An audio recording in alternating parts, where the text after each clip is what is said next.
B town की चकाचौंध के पीछे का काला सच। आइए आपको बताते हैं कि कैसे सीनियर करते हैं जूनियर राइटर्स और प्रोड्यूसर का शोषण। जूनियर्स को दी जाती है मारने की धमकी। जी हाँ, फिल्म फुद्दू के राइटर और एसोसिएट प्रोड्यूसर पवन ने जाने माने राइटर और नेशनल अवार्ड विनर मनोज त्यागी पर गंभीर आरोप लगाते हुए कहा है कि वो उन्हें पिछले 1 साल से फोन करते हैं और मैसेज के द्वारा गंदी गंदी गालियां दे रहे हैं और परेशान कर रहे हैं। मैं महिमा महिमा प्रोडक्शंस की फ़िल्म फुद्दू का राइटर और एसोसिएट प्रोड्यूसर हूँ। मुझे पिछले काफ़ी दिनों से मनोज त्यागी जी जो कि नेशनल अवार्ड विनर राइटर हैं, जिनको अपहरण फ़िल्म और पेज 3 फ़िल्म के लिए नेशनल अवार्ड मिले हैं, वो मुझे काफ़ी दिनों से फ़ोन कर रहे हैं और मुझे गालियों भरे एसएमएस भेज रहे हैं। उन्होंने मेरे प्रोड्यूसर मिस्टर प्रदीप गुप्ता को भी गालियों भरे एसएमएस भेजे, जिसमें उन्होंने उन्हें गंदी गंदी गालियाँ दी। उनका कहना ये है कि एक्चुअली उनके साथ लगभग 1 साल पहले हम लोग एक फ़िल्म करने वाले थे जो कि सरबजीत सिंह पर बेस्ड थी, लेकिन कुछ ही दिनों के बाद हमें पता चला कि सरबजीत सिंह पर सुभाष घई जी फ़िल्म बना रहे हैं, तो इसलिए वो फ़िल्म का प्लान हमने पोस्टपोन कर दिया।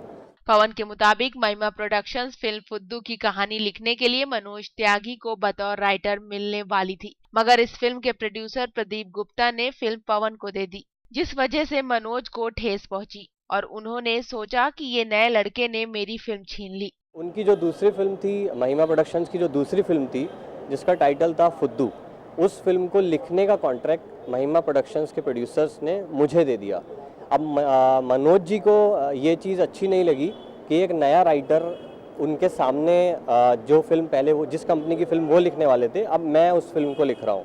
तो मनोज जी ने मुझे काफ़ी फ़ोन किए और उन्होंने मुझे धमकी देना शुरू कर दिया कि वो मुझे फिल्म इंडस्ट्री में काम नहीं करने देंगे, और उनके मधुर भंडारकर, प्रकाश झा उनके दोस्त हैं, वो एक फ़ोन पे कुछ भी कर सकते हैं, मेरा करियर ख़त्म कर देंगे। तो मैं इतना ज़्यादा मतलब डरा हुआ था कि मुझे समझ नहीं आ रहा था कि मैं एक नया राइटर, मैं भी फिल्म इंडस्ट्री में काम करना चाहता हूँ, लेकिन एक नेशनल अवार्ड विनर मनोज त्यागी मुझे इस तरह से बोलते हैं, तो पहले तो वो चीज़ मुझे हज़म ही नहीं हुई कि कैसे वो ऐसा बोल सकते हैं।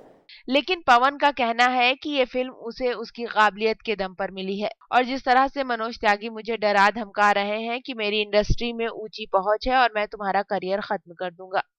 तो आज मैं मुंबई से दिल्ली स्पेशली मैं सिर्फ इसलिए आया हूँ क्योंकि मेरा ऑफिस जो मेरी कंपनी का हेड ऑफिस है वो यहाँ दिल्ली टॉलेस्टल मार्ग पर है। तो मैं यहाँ सिर्फ ये कंप्लेंट करने आया हूँ कि अगर कल को मनोज त्यागी जी मेरी किसी भी तरह की इमेज ख़राब करने की कोशिश करते हैं, जो कि उन्होंने 2 दिन पहले अभी मेरे प्रोड्यूसर्स को गालियाँ दी, उनको गालियों भरे मैसेजेस किए, मुझे गालियों भरे मैसेजेस किए और मुझे धमकी दी कि वो मेरा करियर ख़त्म कर देंगे, मुझे बम्बई में रहने नहीं देंगे।